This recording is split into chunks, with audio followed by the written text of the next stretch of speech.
अस्सलामुअलैकुम जी, फैसलाबाद वाले हो आए माशाल्लाह। साड़ी सलेटन आ गई जी वापस।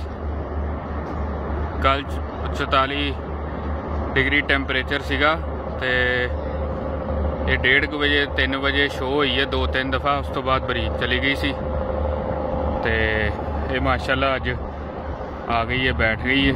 तकरीबन 3:30 होए ने अज। सलेटन साड़ी वापस आ गई है जी।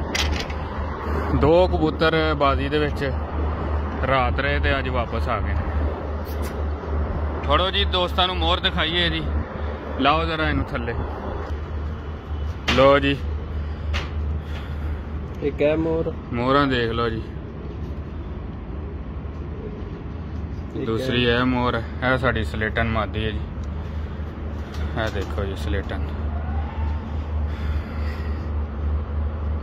उस्ताद जी की कहना चाहोगे? बस जी नसीब की गल है, अगर कल बह जाती तो टूरनामेंट दूसरे नंबर पे जी जी बिल्कुल इस तरह माशाल्लाह।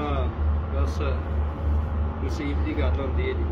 कोई नहीं, अगले साल आ गई है, अगले साल तो घटिया पौन कर देना। अज भी 45 टैंपरेचर है। बिल्कुल इस तरह ही, बिल्कुल इस तरह बड़ी गल माशाल्लाह।